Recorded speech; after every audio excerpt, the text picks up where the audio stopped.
So I hear that there was an ancient story that is told in Japan about an emperor who was in his aging years, and he had no heir, no successor to the throne. And so what the emperor did was he sent out word throughout his entire kingdom that he wanted all of the boys of the kingdom that would to come to his palace. And all of these boys, the oldest boys in all of these families came to the palace. And he gave each of the boys a seed. And he said, I want you to take this seed, and I want you to go home, and I want you to plant the seed in a pot.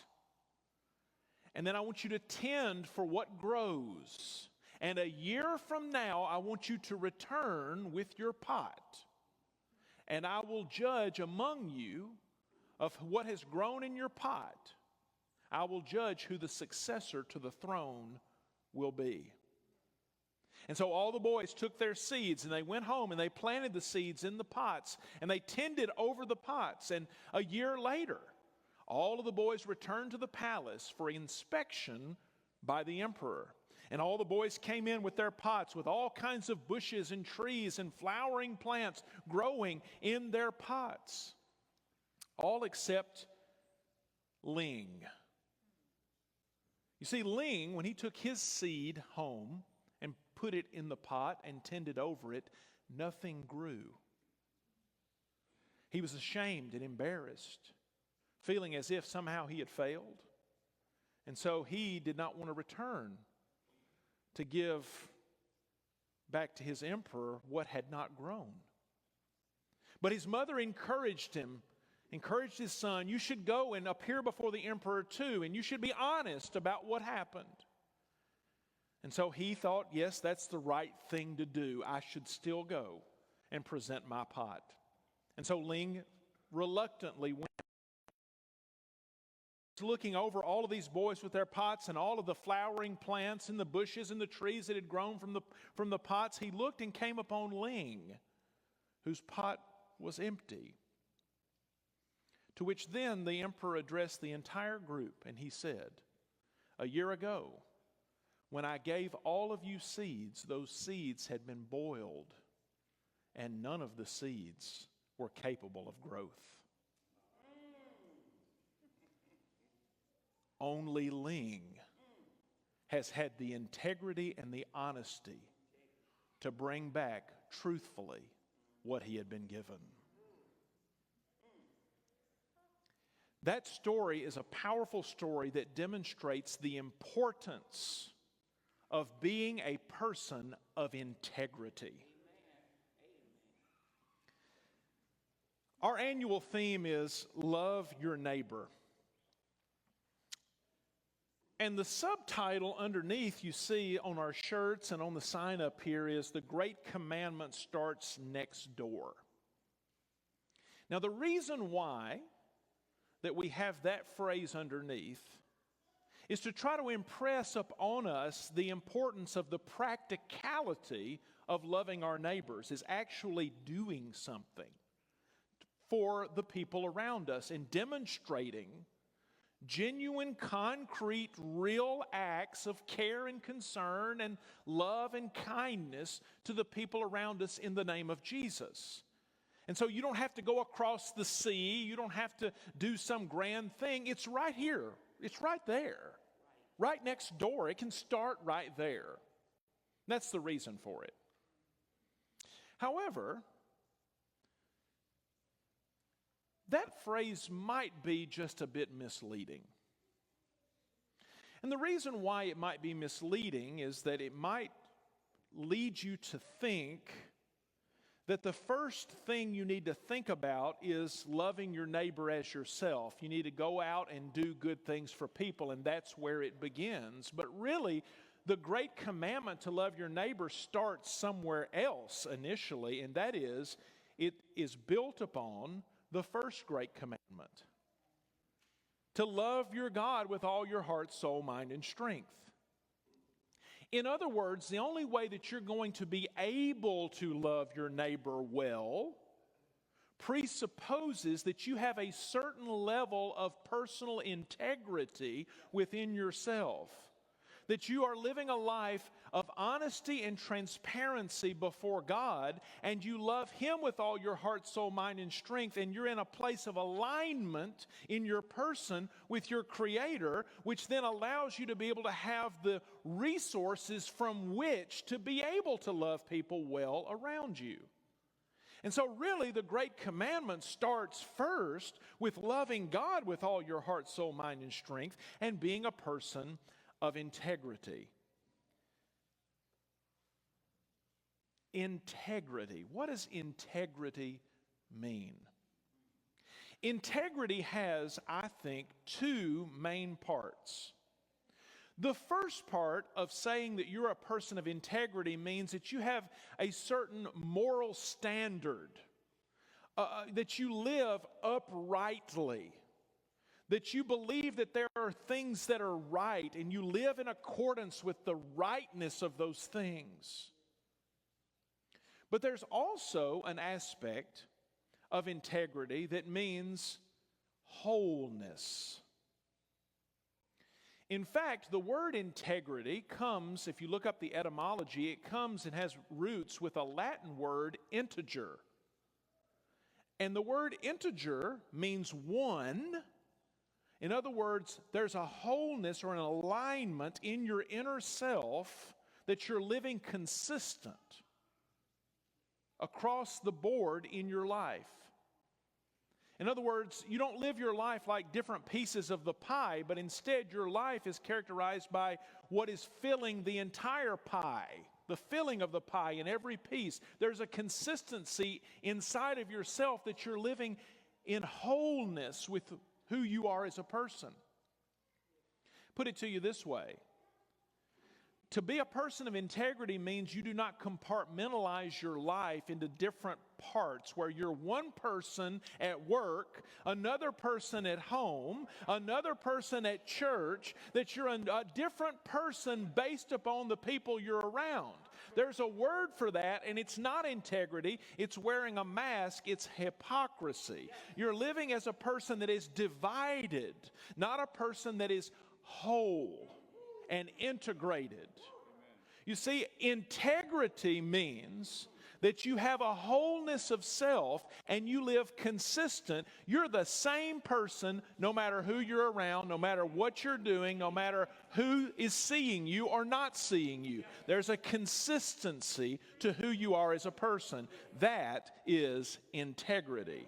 Now, integrity does not mean, you see, we often tend to think that integrity, we put the weight of the definition on the first part often. We don't think about the wholeness aspect of integrity. We think more about the moral standard of integrity. And that might lead us to the conclusion that somehow that if I have integrity, that somehow that means I have to live perfectly. Listen, church, integrity doesn't mean that you live perfectly. Because if it did, then who among us has integrity? Nobody. To live with integrity doesn't mean that you always perfectly do everything right. It just means that there is a steadiness and a consistency to the person that you are. That you have a certain standard that you're living by, and it permeates every part of your life consistently. This is integrity. Now, the reason I bring all that up is as I've been thinking about the theme of love your neighbor, there are just a few places throughout the Bible where the phrase appears. Now, we generally think of love your neighbor in terms of Jesus talking about the great commandment, right? Someone comes to, we've already preached messages on this. We're going to return to this later in the year. But someone comes to Jesus and says, what's the greatest command? He says, love God with all your heart, soul, mind, and strength. The second is likened to it, to love your neighbor as yourself. We think about Jesus saying those words. Now, the same phrase is repeated throughout the New Testament, in the writings of Paul especially. We're going to look at one of those today in Romans chapter 13. But I started to think, okay, if we're thinking about where the great commandment starts, where is the first place in the Bible that we find the phrase, love your neighbor? Because it didn't start with Jesus. Jesus is actually quoting something from the Old Testament. He's quoting from Leviticus chapter 19. Let me check my notes. I believe it's verse 18. Leviticus 19 and verse 18 is the very first place that we see in the Bible the phrase, love your neighbor. Now, here's why that is so important to know.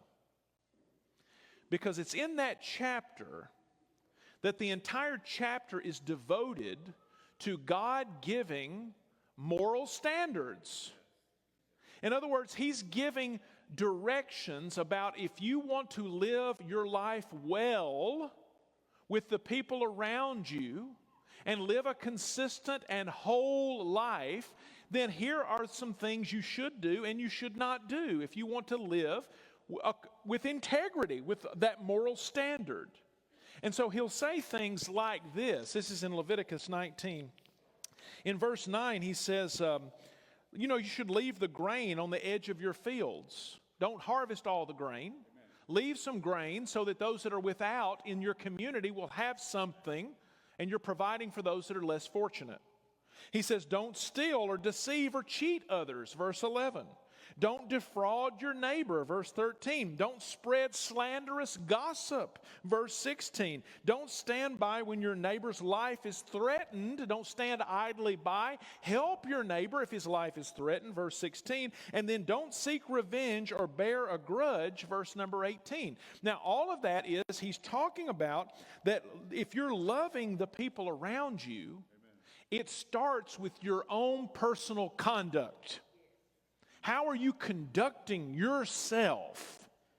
See, we think about love in these kind of emotional, romantic ways, but the Bible is defining love not so much as an emotion as it is a decision to act. It is a choice.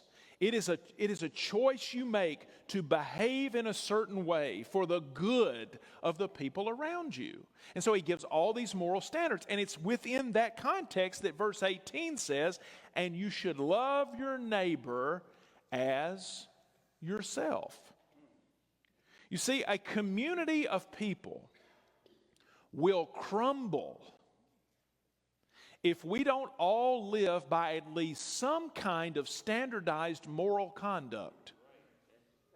If everybody has a different definition of whether or not killing somebody in cold blood is right or wrong or not, if everybody has a different definition about whether or not you should be truthful to the people around you, if everybody has a different definition about whether or not it's right to steal from other people, you have chaos in a community or in a culture.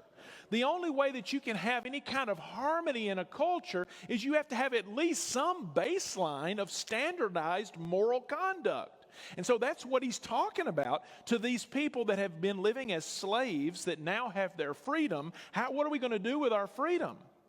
How are we going to live? And he says, here are some standard moral behaviors that you ought to live by in order to have integrity as a person. And the only way that you're going to be able to love the people around you and have cohesion as a community is if you're living according to that standard. So here's the point I want to make here. Where does loving your neighbor start? The best thing you can do to love your neighbor well is first and foremost you personally take serious being a person of moral integrity. That's the best thing you can do. Be a person of moral integrity. Now that gets us to our passage in Romans chapter 13 I want to share with you. Romans chapter 13, we have this phrase again that where Paul brings it up about love your neighbor as yourself. This is Romans 13, we begin at verse 8 through verse number 14.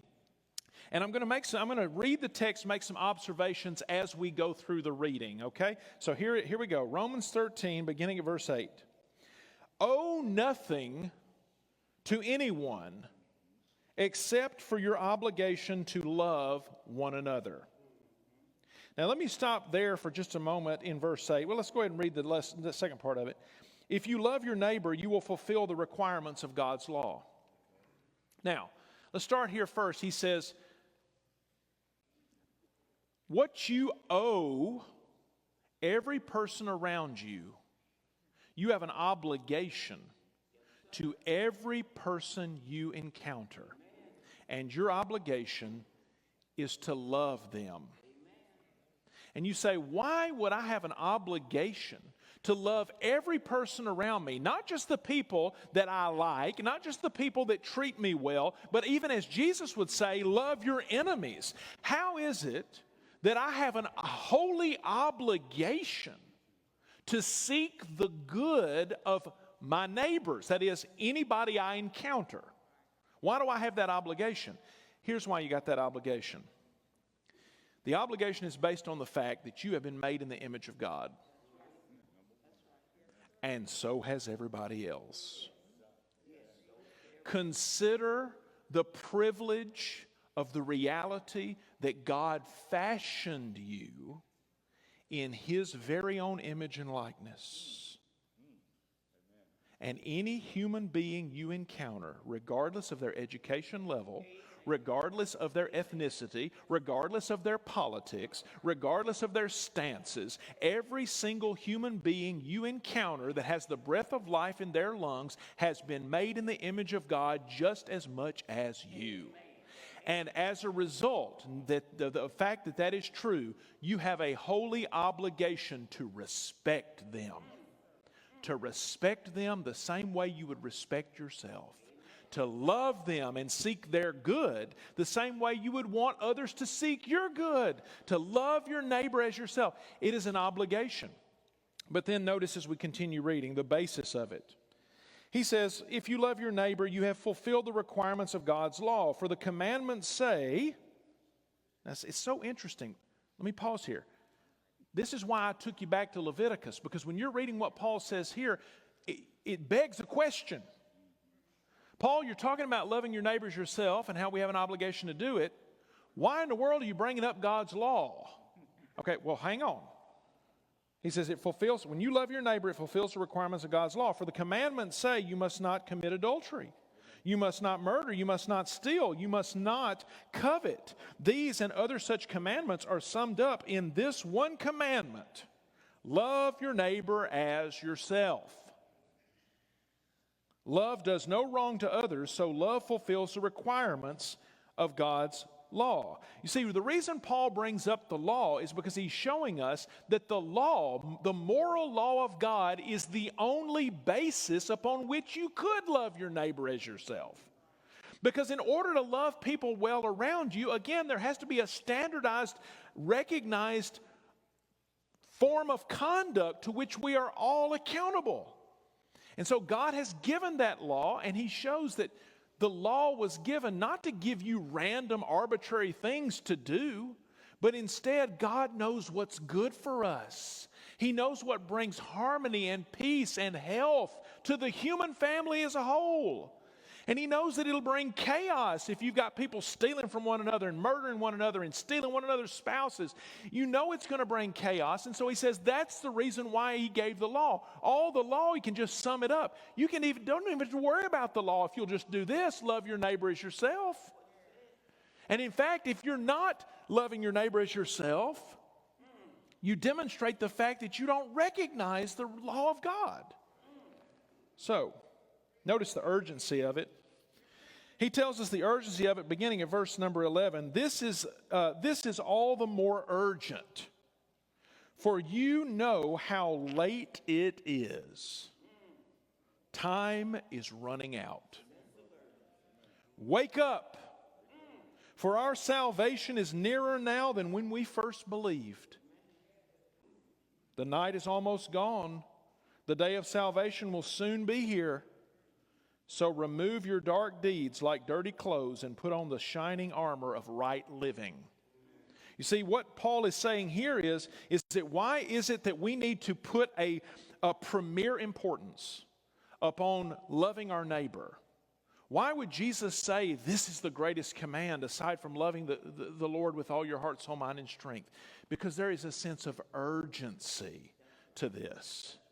A sense of urgency.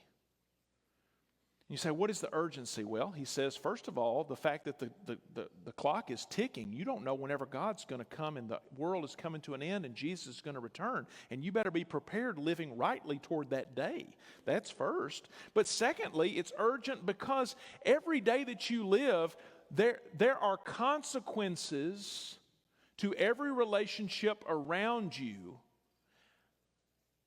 that have lasting effect based upon whether or not you are loving the people around you as you would love yourself or not. If you're taking advantage of people or if you're not treating people well, it deteriorates relationships. Marriages are compromised, families are broken, communities come apart at the seams, cultures begin to disintegrate whenever we don't love our neighbor as ourselves. The time is urgent. Time is running out, and it is time to realign ourselves with this purpose that God has given us. But then notice the integrity of it. He tells us that the fact of neighboring is living in the light. He says that we ought to take off these dirty deeds these dark deeds like dirty clothes, put on the shining armor of right living. Verse 13, because we belong to the day, we must live decent lives for all to see. Don't participate in the darkness of wild parties and drunkenness, or in sexual promiscuity and immoral living, or in quarreling and jealousy. Instead, clothe yourselves with the presence of the Lord Jesus Christ. And don't let yourself think about ways to indulge your evil desires. Now, I just noticed this briefly in verses 12 to 13. I find it very interesting that whenever he tells us that loving your neighbor means that you're conducting yourself with a certain moral standard and you're living that way consistently in every aspect of your life by putting on the shining armor of light so that you're living a decent life for all to see. And he contrasts that with choosing a life of darkness. And this life of darkness, he says, has a clear progressiveness to it. He says, if you choose a life of darkness, here's where it starts: wild parties and drunkenness. If you indulge in wild parties and drunkenness, it will lead to sexual promiscuity and immoral living. And if you indulge in sexual promiscuity and immoral living, it will lead to quarreling and jealousy. What happens? Relationships get fractured. Cultures get broken. Churches come apart if you live in that way. And so instead, we should live with integrity as neighbors. But then I love verse 14, because he gets right down to it there, does he not? When he says, instead, clothe yourselves with the presence of the Lord Jesus Christ. Live around other people with a continual awareness of God's presence. You see, I love that statement because what he's telling me is he is saying there, if you want to love your neighbor as yourself that you're called to do, it starts with the first commandment that you are loving God with all your heart, soul, mind, and strength.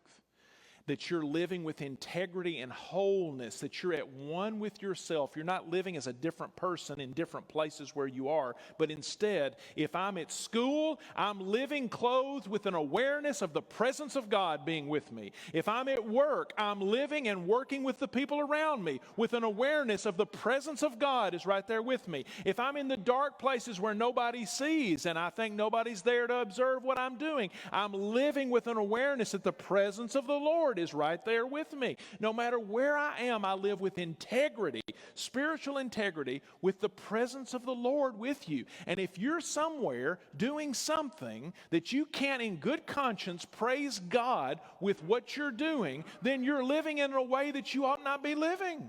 And you can't live with integrity, and therefore you're going to compromise your ability to be able to love people around you. Because whenever your relationship with God disintegrates, the relationship with the people around you quickly disintegrate too. You see that all the way back in the Garden of Eden, right? You see, whenever Adam and Eve chose to do what they knew was not right and rebel against God and against His moral standard, immediately what do whenever they are caught in what they did? Not only they hide from God because they don't want to hide from His presence. They want to compartmentalize their life and say, well, I don't want God to be with me here in this area. And then what happens? They turn on each other.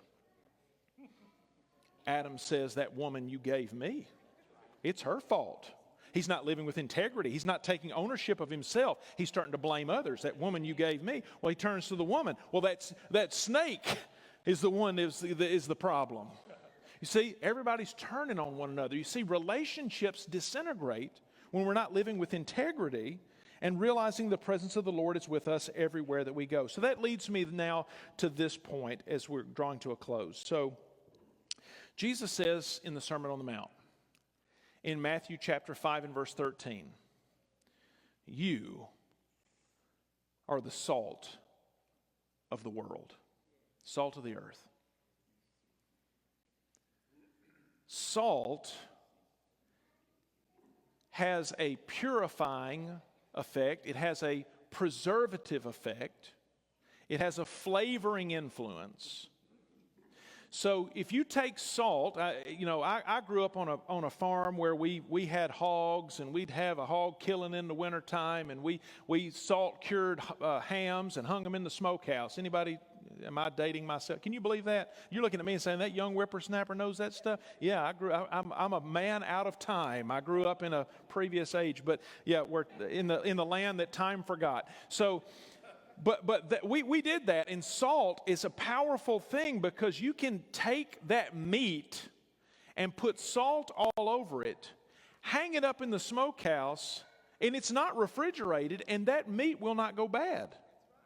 The salt preserves it. But in order for salt to have a preserving influence on the meat, the salt has to be in proximity to the meat. If you've got you've got the most potent salt known to humanity, and it's in a pile over here, and the meat's over here, and they never come into contact with one another, the salt will have no influence on the meat. So as Christians, for a long time, if we've gotten in the mentality of the past or now in fear of the present, if we isolate ourselves from people that don't know Jesus, we can be as potent as we want to be as followers of Jesus, but if we have no point of contact with unbelievers, we'll have no influence with them. For salt to have its preserving impact, there has to be proximity. But there's also another aspect. You could have meat completely submerged in salt, but if the salt has lost its defining character trait, what makes it salty, it loses its integrity. If it no longer has the very trait that makes it salt, Jesus says that salt is good for nothing. It will not preserve the meat. It's good for nothing but be thrown on the ground and trampled under feet by men.